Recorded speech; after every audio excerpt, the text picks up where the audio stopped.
Welcome guys, Kyo here, hope you're having a great day. And in this video I want to show you Warrior Sentinel build, and this is a tanky build.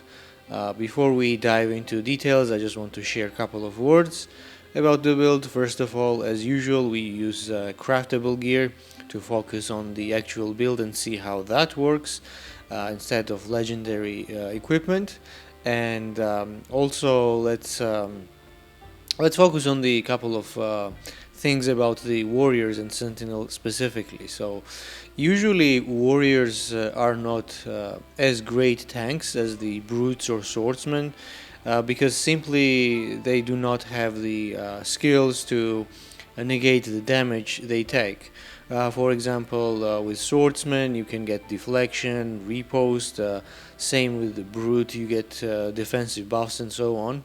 And this is not the case with the warriors, but they are good in a different way. They are kind of a support tank, meaning they can tank a damage if we make them right, if we have right equipment and skills, and they also give buffs and enhance your entire company, and that's where they really shine. And this build specifically has three goals.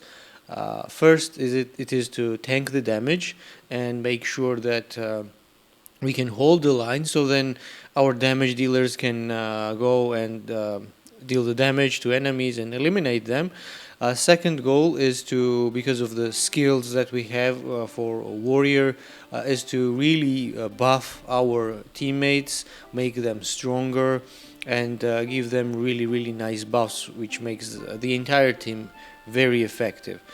And apart from that, we want to be easy on our Valor consumption. We want to stay Valor neutral and sometimes even generate a little bit of Valor, so then again our damage dealers can use that, and we can carry on the fight.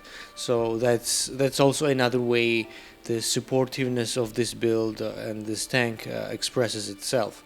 So we will so game plan is to just check the gameplay first, then I will talk about the details, then we will see some variations, and then we will wrap things up. Again, I'm not gonna use any buffs or anything. Not that it does really matter for the tank. We're not gonna be dealing that much damage anyways, as we can with the brute and swordsman tanks. With attacks of opportunity, we just simply have our basic strike and wrath. If we not equip some specific gear, but that is not the point of the build. The point is that it should work with craftable gear and should be accessible, so you can gradually build it towards this state and reap the benefits along the way. And of course, then if you have some specific equipment, and I will talk about a couple of options where you can make this a bit better in the end, but we will focus on the this build in its basic form as it is, with craftable gear and equipment. So let's jump right into action. As with the battles, there is nothing spectacular here. It's just a couple of sequences that you have to do in almost every battle, and in that sense it's very easy to play. So first, what I would like to do is start with the Sentinel, and then I will pop this buff here, Battle Cry. And this already means that all of our team has damage increased by 40%, 30 from brutality, which lasts for 3 rounds, and then we will pop this again, so we will have it indefinitely, and then plus 2 rage, which is extra 10%, so we have 40%, and that is already huge amount, especially in kind of a middle game when your damage isn't quite that high. Next, what I really want to do is, because we don't have a lot of damage, to go really with some squishy target, and because we have a good movement, it's 18, we can really reach this archer here, and I will just go there and attack the archer, And yeah, there we go. Even though we don't have a lots of potential, if we pick the targets right, we can get the kills. And the squishy targets without the guard are easy picks. Then what I want to do is come here, and we have because we can use those skills for free because of the brave oil. We can use the taunt on the wrongdoer, so he won't do the lots of damage to us. And then what we will do is, we don't want to stay engaged, and you will see in a second why. We will run away there, and now our sequence of actions is done. Next, I want to pop the protection, so we have a deflection, and we want to have deflection because I want them to attack us. We are tank, and we need to be able to negate that damage some way. So nice little deflection here. And then I really want to stand there and pop the ovation. And what the ovation does is that all of our teammates gain repost, meaning that if any of them will attack our backline here, these guys will retaliate, and on top of that, they have increased movement. In fact, their movement is doubled, which is huge. Now you can see that with all these guys here, we can just traverse the entire map. It is ridiculous. So this gives us a tons of flexibility, and that's why this Sentinel tank is so powerful. Not in a sense that we're gonna kill a lots of enemies, but in a sense that we will be buffing up our team so much that the enemy team will be overwhelmed. So now I will just end the turn, and let's see if the enemies are going to attack, and then we will see a couple of things there. So let's check this.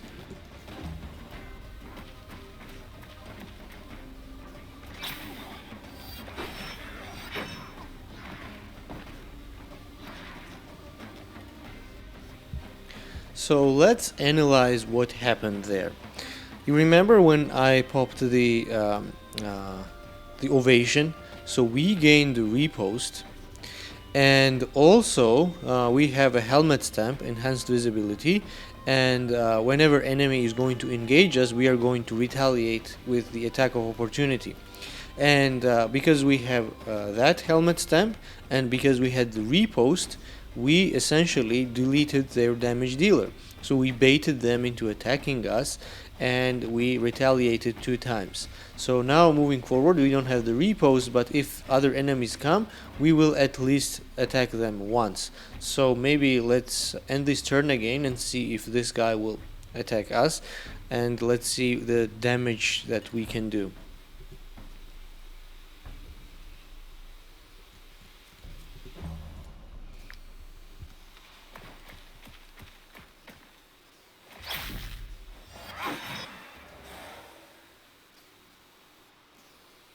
Now let's explain what happened there. First of all, we are tanking damage really well. This guy even did the crit, but we have lost just a small amount of armor, so we can tank the entire team. Apart from that, we retaliated when he attacked, so his health is down. Not only that, but because of the way it is spec'd, we have applied fragility.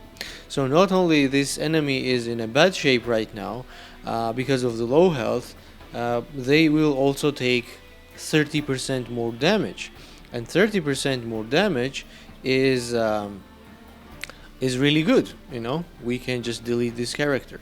So that's really how this build plays out. So we are supportive tank. So we are using our buffs directly. We are also debuffing enemies when we attack, and also we can when we are using taunt, we apply weakening, so they deal less damage, and weakening is a really good debuff. So overall, I would say that the Warrior Sentinel is a better supportive tank than Brute or Swordsman, because of all of these things. And if you have larger team, the impact is increased because you have more team members, and they can benefit from that.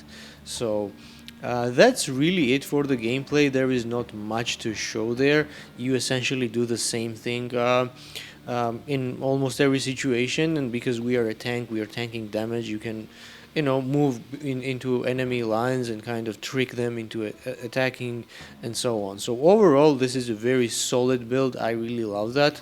And so if you have lots of warriors and you don't have a kind of a good defense, then you can convert one of them to be a sentinel and go with that build. It will really stabilize your entire squad and make them more effective. Now let's talk about the actual build itself. Let's start with the attributes. Of course, we need a willpower 15 base value. That's a must. Then we want to have movement up to 20 as a base value, so we can move around the battlefield. And the rest, I don't have really a strong preference here, as I have with the brute or the swordsman. You can either go with the strength and buff that up, or you can go with the constitution, or kind of both. It doesn't really matter, because even if you buff the strength up, you're not gonna get that much value from it, simply because in this state, without some specific gear or something, you just only have one attack and then one support skill that you can learn wrath. So there's just not a lot of mileage out there, so you can either go with the strength or constitution. It's up to you. Here I have gone with the strength a little bit, but that's not the deciding factor. As for the traits, again, you can go with the brawny or strong, either to increase the constitution or strength, but again, it doesn't really matter in this case, because the way the build works and what's the idea behind it, it will be accomplished even without just specifically hunting for these traits and such. So that's what I have right now. As for the gear, this is all craftable. Acadian steel helmet and armor, Acadian steel shield, which is good. We can use the skilled protection to gain deflection, and then we have Acadian steel axe. Nothing really crazy there. It's all really nice. As for the helmet stamp, we have enhanced visibility. It is really good. You can actually get this from fighting with guards. They drop some helmets which have this. It is, I think, the great helmet stamp for the tanks, because you are the front line and you'll be taking lots of damage, and it's always good idea to retaliate and punish the enemies for attacking. As for the armor layers, our idea here is that we want to maximize the guard, and it is capped at 80. And we are accomplishing that just fine. We get +5 from Shield Connoisseur, with his 5 guard, and the rest comes from the equipment. And the equipment means that we have Colossal Reinforced Layer of the Ox, which grants us the guard and armor, and that is enough to reach the 80.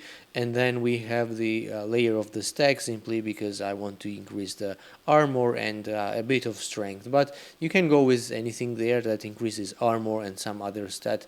That's okay as well. As I've said before, it doesn't really matter how much of a damage you will make for this, because that's not the idea of the build. As for the oils, we of course we need to go for the Braves oil. That is because we want to stay the Valor neutral and even generate sometimes Valor when we engage with enemies, so then our damage dealers can use the Valor points. Otherwise it will be a pretty expensive build, and we will just get buffs, and then our damage dealers won't do any attacks because we don't have Valor points, and that is not the point. So this is absolutely crucial here. And as the second oil, I have gone for the perforating oil, which is very nice. Just ignoring some 50% of the guard is always a good idea, so we can deal a bit more damage. And that's really it with the equipment. As for the profession, I have Miner, which is granting constitution and strength, but again, there is not a strong preference here. You can also go with the cook to boost up the constitution, or you can go with the blacksmith if you want to have a higher strength. So in that regard, it's very versatile. You have lots of options, while the other builds require some specific professions to maximize their impact. This is not the case of Warrior Sentinel, and that is also another way why this build is so good, because on the paper it's just it doesn't doing that much, but if you dig deep down into the details and implications of the skills and the way it works, it's really impactful.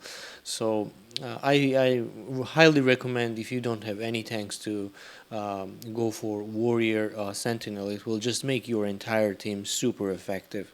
Now let's go for the skills. Obviously, all the skills are upgraded, and I just want to mention here again, I'm playing on expert difficulty. So if you're playing on expert, on anything below, that should work really fine. For the skills, we go for the Sentinel because we really need that heavy armor to tank the damage. Then we go for Valorous Duel, so we can generate Valor when we engage with the enemies.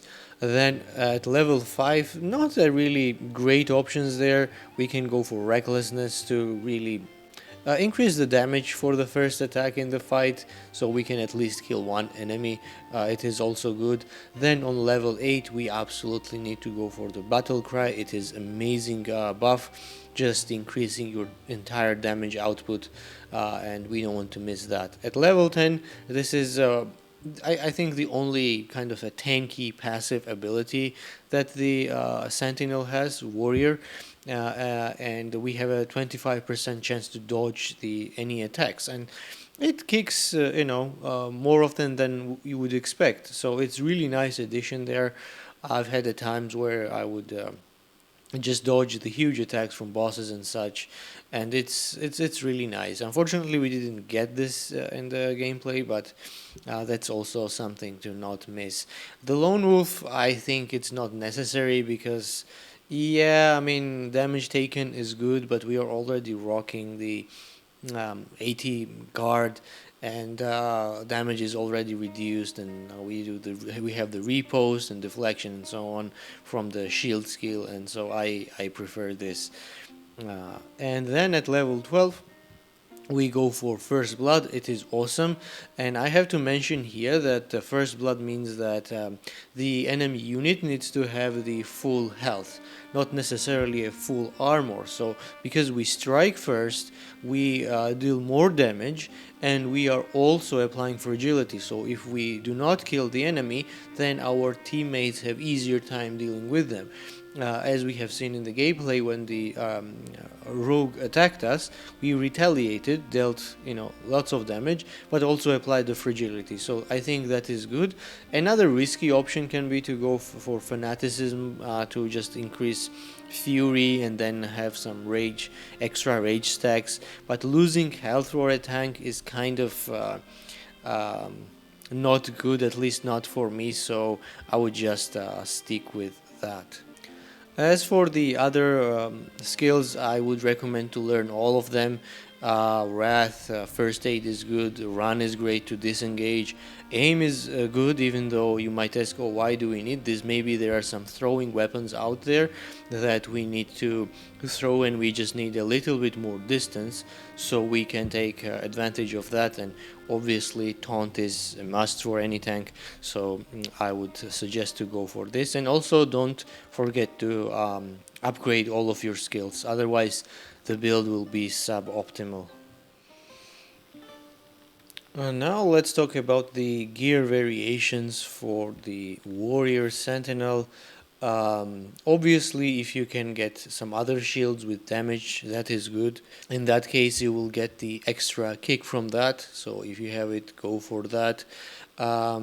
Also, I highly recommend to acquire this X, which is Hunter's X, and it has the skill Natural Strike, and it means that any oil that is applied, it will be executed. So here in this case, instead of the perforating oil, then you want to go for unstable oil, and on every attack you will execute another attack of opportunity, which is really great, and it really helps to deal with the squishes initially. So I would highly recommend getting that. As for the layers, these are really easy to come by. If you don't have colossal versions, you can go for a bit mediocre ones, the regular ones there. Essentially anything that is increasing the armor and guard, or armor and strength, depending on your current amount of guard. So that's that's with the layers. As for the helmet stamp, again, if you don't have enhanced visibility, another good one is chaotic poise, which will grant us protection if we are engaged with the enemy, so we take 30% less damage. It is also good, but again, not as good as this one. For the oils, we really need to have the Braves oil, otherwise it will be very expensive on our Valor economy, and it's not good. We want to be conscious of that, and save those Valor points for damage dealers. So I don't see a better alternative there. And as for the another oil, perforating oil, you can ignore that, but I just like to have some extra oils that will enhance the overall build. If you don't have that, you can just ignore this. It's not mandatory. Apart from that, I think another way you can do this is kind of to go for the two-handed variation. But then again, because you're not doing that lots of damage, it's not really working out to kind of merge the tank and damage dealer with the basic equipment for the warriors. So if you want to damage dealing, there are far better options there, Berserker or Executioner. I will show you them at some point. But two-handed tank for warrior, I never made it work. Maybe I will in the future, but I think at this point this is much better, at least the way I can see it. So that's it with the gear and variations of it. Of course, if you have any legendary equipment, armor or stuff, go ahead and use it. I have it for the other tank. As you see, there is just a legendary armor and equipment here, and I just have the ridiculously high amount of armor there, armor value. But then again, I mean, I have completed the entire game, and it's just not necessary. I have finished all the game with this craftable gear from the beginning, so it's just for the gimmicks. You don't need any of that. The builds just work really fine. So that's it with the variations. So I think that's it for the this video and this build. I think I have covered everything I wanted to cover. It's really simple, really solid, nothing spectacular, something that works all the time. So I love builds like that, and that's why I have decided to share this build with you guys. So I have benefited greatly from that. And I think in your team composition, as I've said before, you need to have at least one tank or two or three, depending on the size, because it really makes the game pace stable, and then you are able to dictate the terms of the battle instead of just reacting to the enemies. You see, now you see that your ranger is in trouble because enemies are attacking this, or your berserker is somewhere in the middle and is surrounded by other enemies. So I think tanks really make a stable foundation for the rest of the group. So I would usually have two in my party, and as you see, I have like three of them there, and so I think that's overall really nice build, really solid, really stable, and I hope you will enjoy that as much as I did in this playthrough. If you have questions, let me know. Put them down in the comment section. And if you enjoyed it, click the like button, subscribe, and share it with your friends.